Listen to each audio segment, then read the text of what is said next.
Assalamualaikum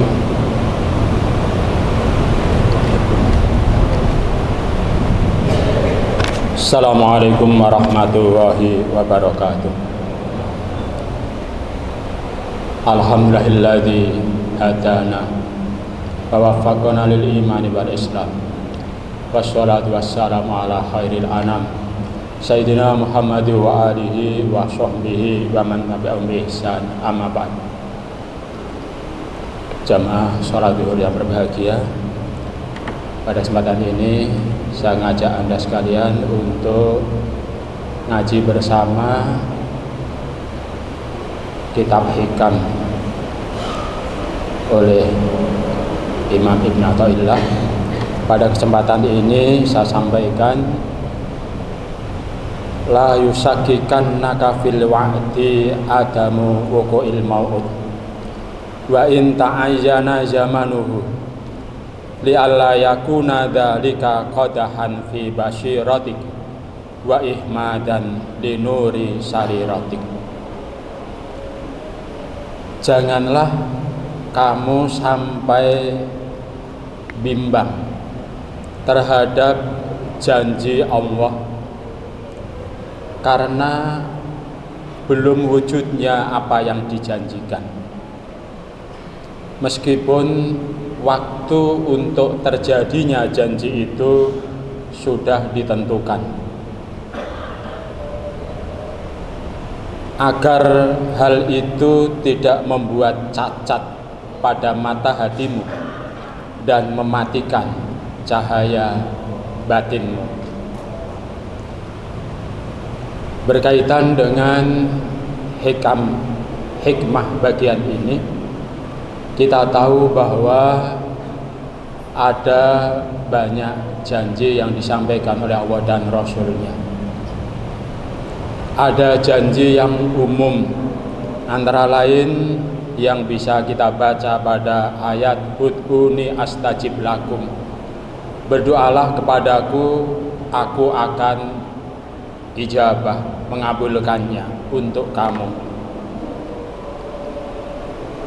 Ada juga hadis Nabi yang menyatakan salah satun haqqun 'alallahi aunuhum al-mujahidu fi sabilillah wal mukatabul ladzi yuridul ada wan nakihul ladzi yuridul afaf.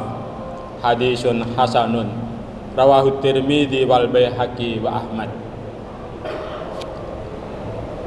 Nabi bersabda, menyatakan dalam hadisnya, ada 3 kelompok orang yang pasti Allah akan memberikan ma'unah, pertolongan kepada mereka. Pertama adalah mujahid fisabilillah, orang yang melakukan jihad demi mengangkat derajat, meluhurkan agama Islam dan muslimin. Yang kedua, budak mukatab, yang diberi kesempatan untuk membayar, menebus dirinya ketika dia itu benar-benar berkeinginan untuk membayar. Orang yang ketiga adalah orang yang menikah dengan keinginan untuk menjaga kehormatan diri.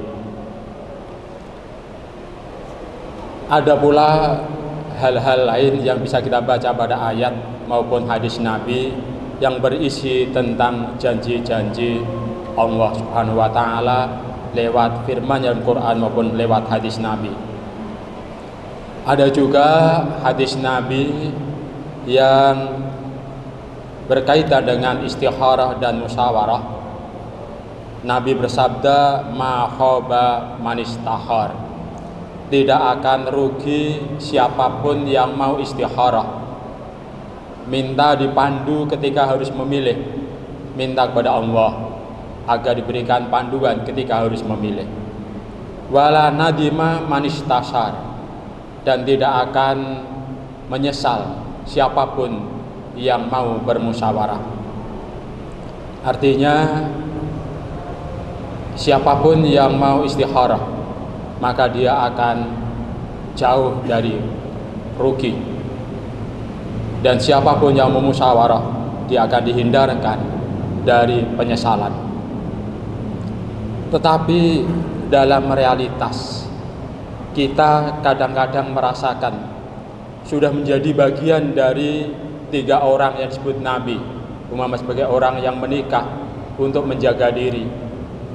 Ternyata kadang-kadang dalam kondisi tertentu ada kesulitan dalam memanage keluarga, pertengkaran, percekcokan dengan istri, atau merasa hubungan dengan anak sedang ada masalah, atau perihal keekonomian keluarga sedang ada penurunan omset, kebutuhan meningkat, merasa sulit, seakan-akan sampai merasa janji Nabi dalam hadis itu tentang maunah, pertolongan Allah, seakan jauh dari kita.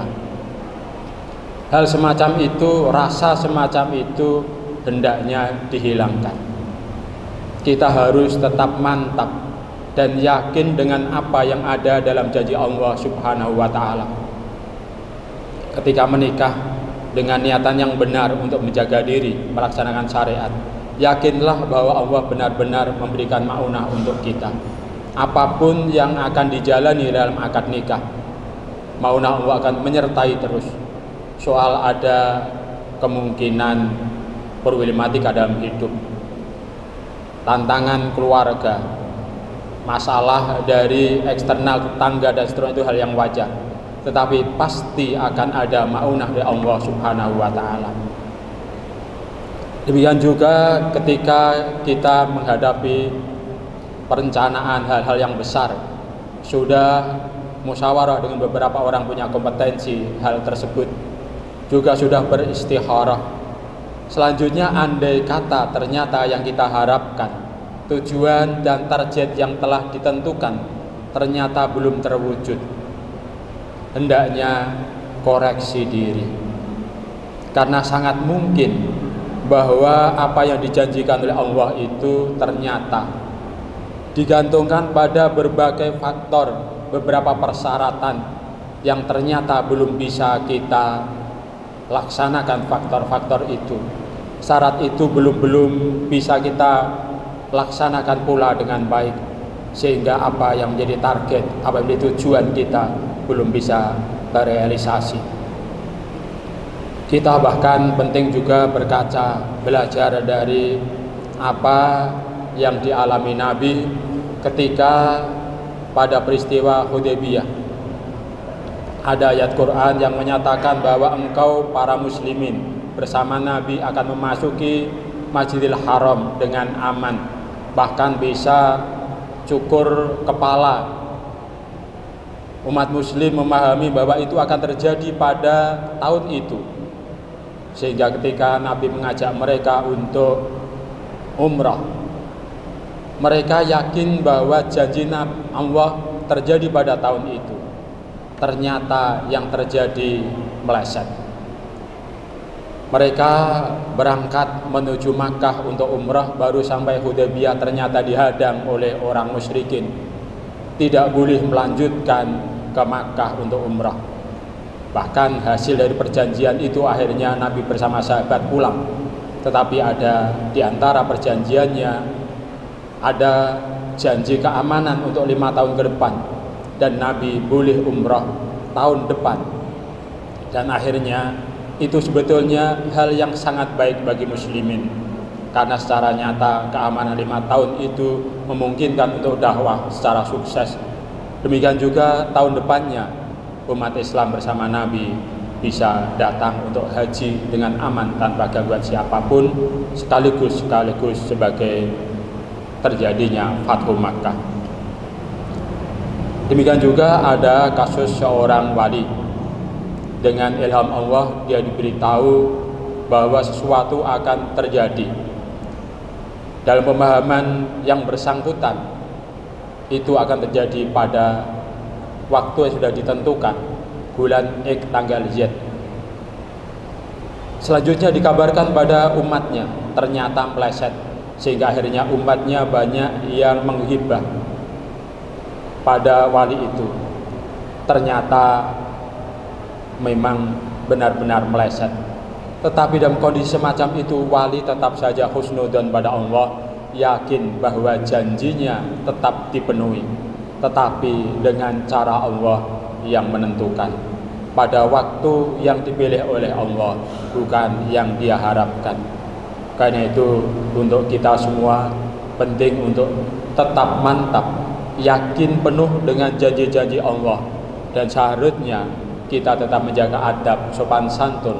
Lihat apa yang sudah kita usahakan, apakah sudah maksimal, apakah hati kita ketika berdoa sudah benar-benar memenuhi adab-adab doa. Itulah yang seharusnya bagi orang yang benar-benar ma'rifat kepada Allah Subhanahu wa ta'ala. Kiranya ini saya sampaikan, semoga Allah memberikan manfaat. Terima kasih. Assalamualaikum warahmatullahi wabarakatuh.